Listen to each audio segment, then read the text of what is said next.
Today we're going to talk about Welcome to Wrath, Arcane Rising, and Crucible War. I don't like to give knee-jerk reactions, so I was just waiting for all of them to go out of print before having this conversation.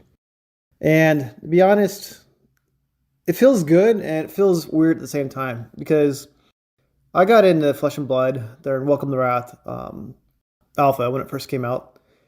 And that's where my starting experience was in the game. And I absolutely loved it and got hooked on it. I love the classes, the simplicity of the game. And I love the super rares that are no longer there. But to go back to that, though, is you can't have things forever. You always need progression along the way. The cards from those three sets are always going to be playable, unless some reason they get banned, but I don't see that happening anytime soon. And those heroes will be loved by many people because that's a lot of their first heroes. I mean, my first hero I played as was Dorinthia, Warrior, and I absolutely loved it. And when I opened my first box, I pulled a Brave Force Bracer, so I was like, oh, well, I'm meant to be a Warrior player. But that changed after Arcane Rising came out, when I switched over to Kano, because I loved killing someone on their turn. No one likes it. It's an asshole move to do, but it's fun to do at the same time. But Kano wasn't really necessarily that great until Crucible War came out. Nonetheless, though, I want to think about how this means for the game, and how does this do with collectability, and what to think about it as a whole. So, I'm an advocate of collecting first edition sets, but I think the unlimited cards will actually go up in value over time too, especially staples such as legendaries and the fables, of course. Those are iconic. We don't know how they're going to be reprinted in the future. What I mean by that is the only legendary reprint we've had outside of Unlimited was the Tunic. Now we're going to have the Arcanite Skullcap be reprinted in Everfest. But I don't know if they stated it was not, but in Crucible War, the Tunic was non-foil. So first edition, we had Cold Foil. Unlimited, we have rainbow foils of those cards. And then ongoing forward, will the rainbow foils ever be reprinted? So that's something that crosses my mind when I think about unlimited collectability. Nonetheless, though, as I said, I'm not a big unlimited collector, but if you are, I would pick up those rainbow foils. You don't know if the rainbow foils will be reprinted. There's no policy against it, but something to consider. For myself, is I like the rainbow foils for playing the game, less concerned about damaging the cards. Still take good care of them, of course, but nonetheless, though, is those are gone. And eventually they'll dry up. It'll probably take a while for the market to clean up Welcome to Wrath, Arcane, and Crucible off the market, because when they announced them out of print, there was still time for the boxes to be released. But we know they're no longer there. And what I think about, though, is what iconic cards would I want from first few sets? And we all know the Majestics from first, Welcome to Wrath, Arcane Rising. You want to get the Majestics, Super Rares, and Legendaries, Fables. That's pretty straightforward. And then the Alpha, if you're collecting the first edition Rainbow Foils, you're going to want all the red ones. I've had people ask me, like, okay, well, what other cards can I spec on in Alpha and Arcane Rising? And I've been thinking about that for about a week or so. And my only mindset on that is, I don't know, because cards are all over the place. You'll have some commons and rares at like $80 if you look at TCG Player. And some of them are like $5, $10.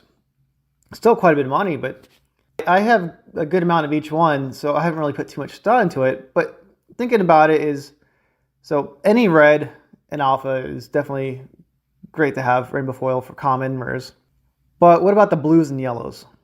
Well, there are plenty of blues that are still played in decks that pretty iconic. So I'm not a Guardian player, but I know they use quite a few blues. So if you were to buy some blue rainbow foils from Alpha, you might want to focus on some of those Guardian ones that are being used. Same thing with the other classes that use blues as the main things as well, such as I use blue head jabs, so I would definitely want those. And just other cards. But in general, though, if you were to collect rainbow foil commons and rares from the first set, I would try just to get one of each of them if you can. One, it's nice to have the complete collection, and it's really hard to predict which ones go up in value.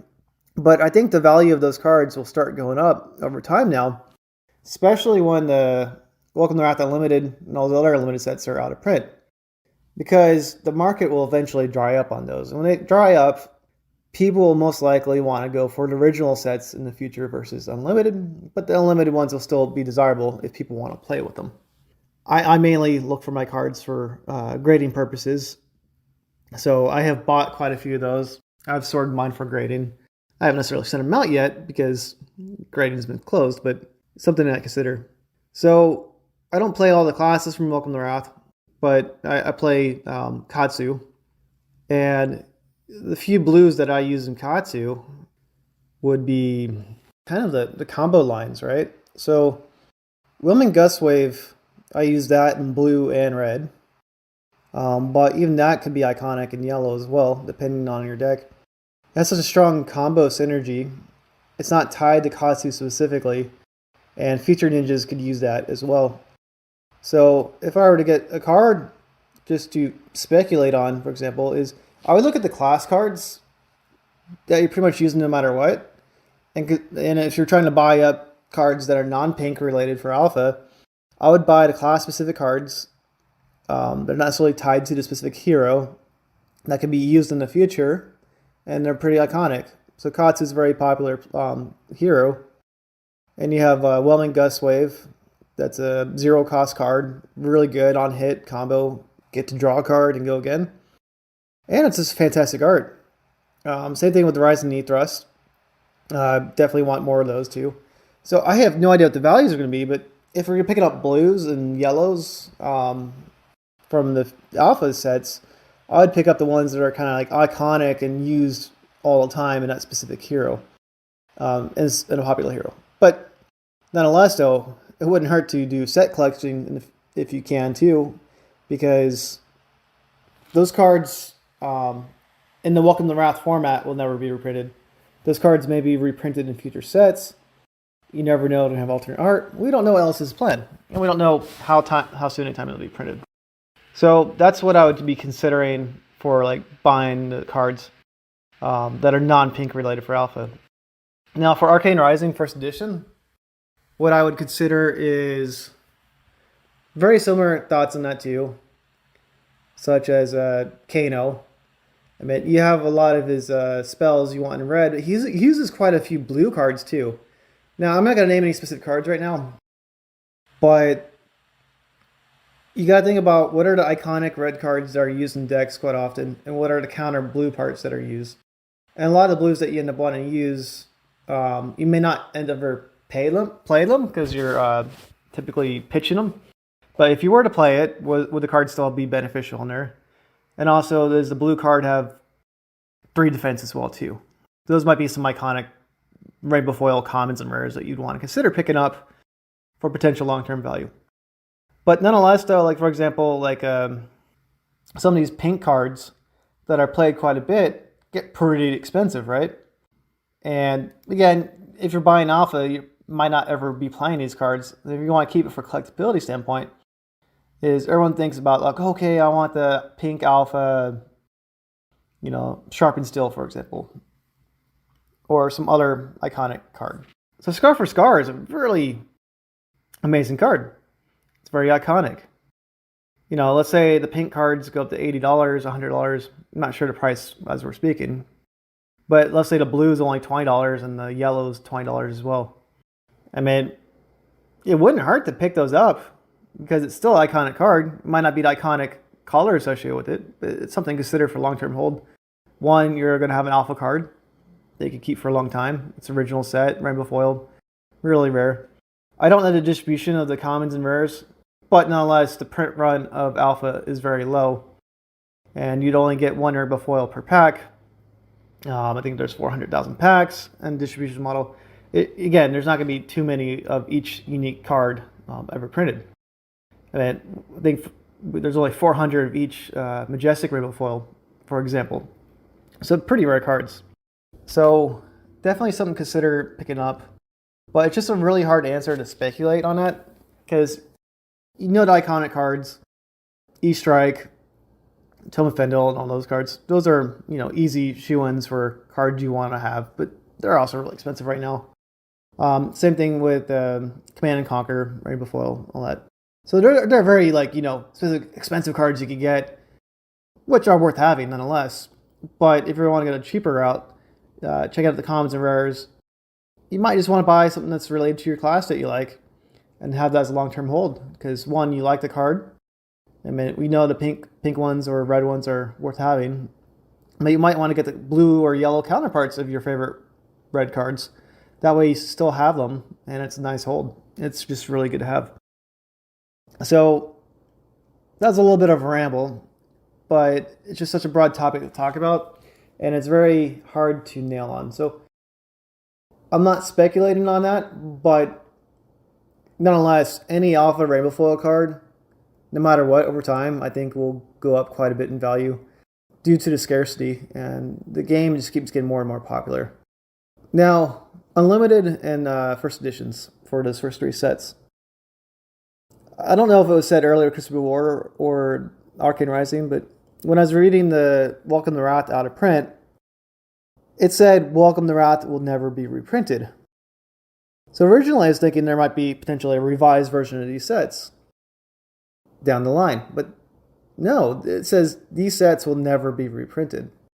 So if you ever want a card in the Welcome the Wrath, Arcane Rising, or Crucible War Unlimited set symbology on it, or lettering, now would be the time to get it, because these may be reprinted. You don't know if different art styles will be used, or when they'll be reprinted. So it'd be nice to pick up whatever maybe hero you want, that you like, and just get the cards in it, and just hold them. Either play with them, or just keep them for your personal collection, knowing that you have the first original sets. I meant, down the line though, is even though Welcome to Wrath, Arcane Rising, Crucible War, Unlimiteds were out for about a year, Crucible War much shorter.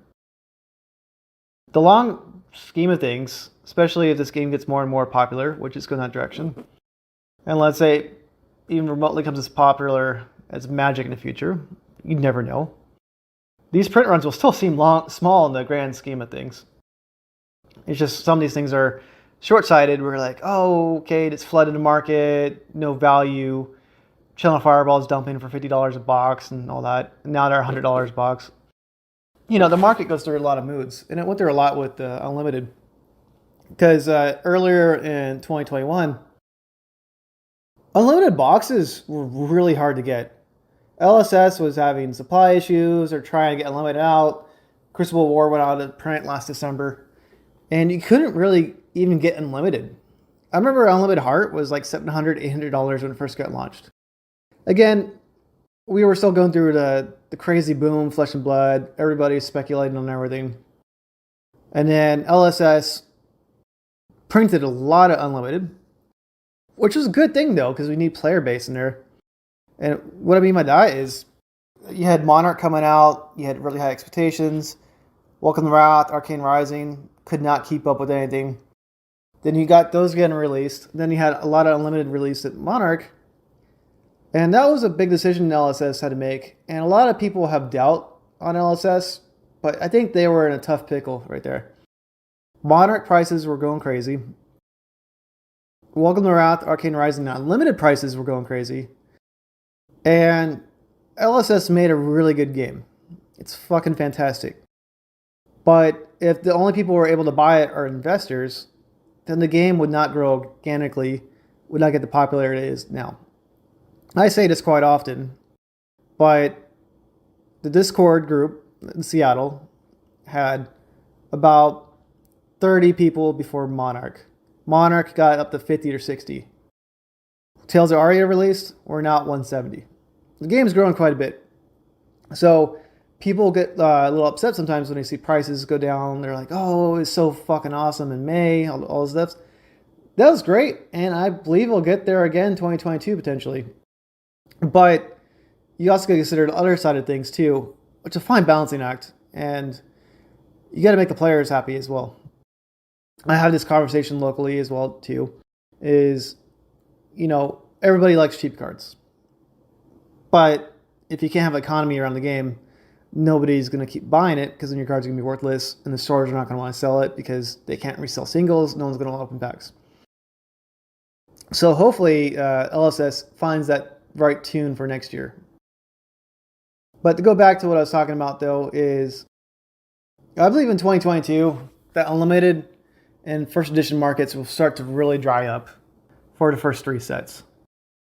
Crucible War, I mean, had a really small unlimited printing.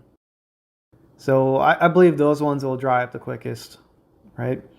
Welcome to Wrath and Arcane Rising will dry up, but I'm not sure how fast it will dry up.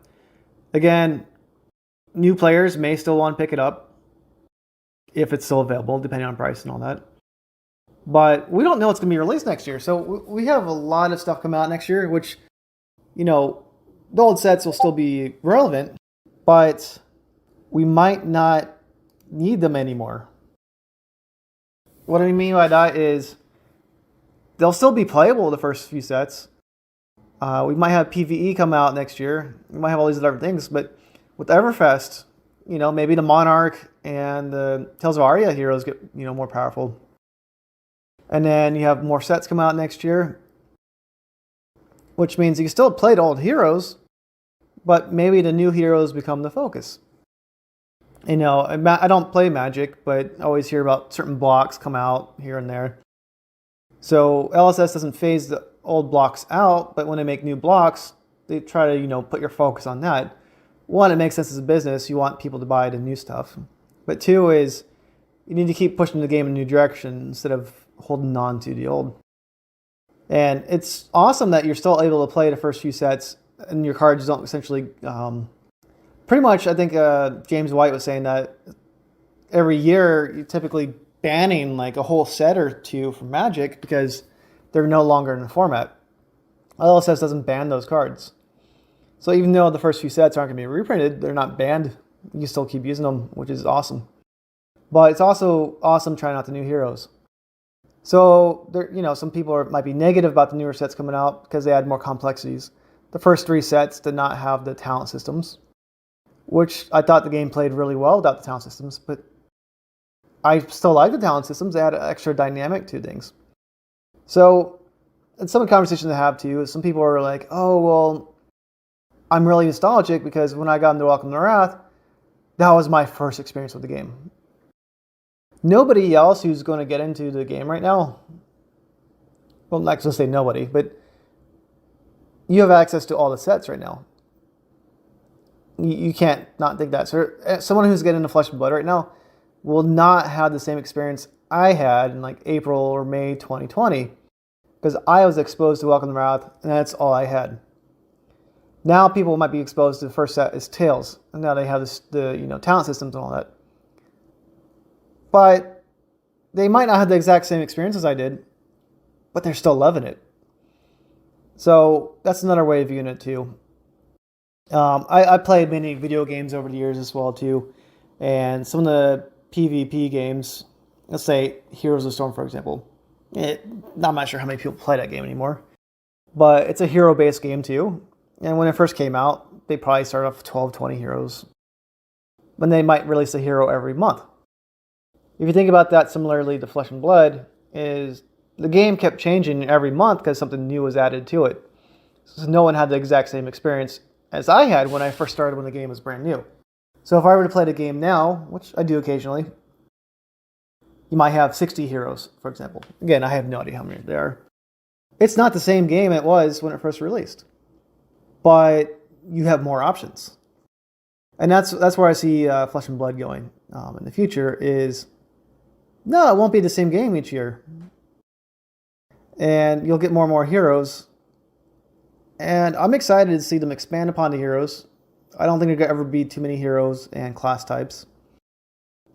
And I'm really excited about the unique things that LSS are adding, such as the Carnival slot into Everfest. But, the nostalgic feelings are great. And if you want to relive those again in the future, I think it'd be good to pick up some Unlimited, Welcome to Wrath, Arcane Rising, and Crucible War. Save those. Again, I'm not sure how they'll do long-term money-wise. I know they'll go up in value, which is typically what happens.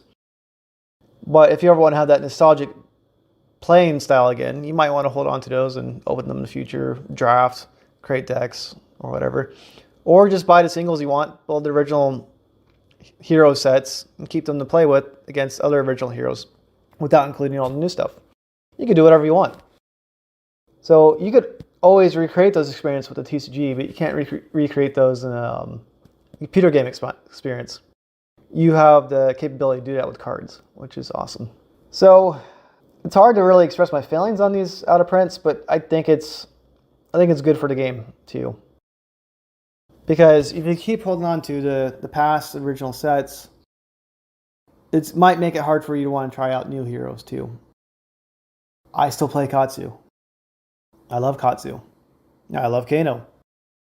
But when they keep making more heroes come out and don't necessarily play the original sets anymore, it's going to encourage you to try out the new heroes too. Same thing if you have a new wizard come out and have really cool talent. It might be hard to want to play Kano anymore because then you're like, oh, this new talent's really awesome. I get most of the wizard cards. I don't maybe get the Kano specialization. Which goes into the last topic I think I want to talk about is even with Welcome to Wrath, Arcane Rising going out of print, I think those original heroes could be reprinted in the future and have talents as well. Heroes have names after them, so they could always change those names to reflect some other ability to get in the future. For example, you got Dorinthia Ironsong. You got an adult hero. They could always make her an old hero. They could make her Dorinthia the Scarred. So you could add other names like that too. So that way you can still play with Dorinthia cards in the future, but maybe you have an alternate version of Dorinthia released that makes her more relevant for the cards that are still coming out, might have a talent assigned to her, and then she can still use the cards from Welcome to Wrath. So there's a lot of unique ways LSS can still make the old cards relevant, but make them not necessary either. Or, as it's saying, they can always reprint those ones as well. I'm really excited. I mean, I'm glad these sets were not in print forever, because that makes them not special. So now that they're out of print, people realize that, you can't expect these to always be in print. You gotta, treat your cards with value. You won't have Channel Fireball dump them on the market. Well, they might do that anyways, but I think that's pretty dumb of them. And nonetheless, though, I'm glad people were able to get boxes for cheap. So that's really, really great. So to end this ramble off is I'm really, really excited for 2022. I've really valued this past year and a half I've had with Flesh and Blood. It has made me meet a lot of people, has got me back into playing card games in person, which I have not done since I was a kid. And I just love collecting this stuff, and it's got a lot of memories of this game. Meeting people I would have not met otherwise, going to events, traveling to Vegas and Florida this year. And that's all because of Flesh and Blood. So Flesh and Blood has had a huge impact in my life. I've met tons of people, and I've gotten huge into collecting because of these 3 sets. And I look forward to the sets coming out next year.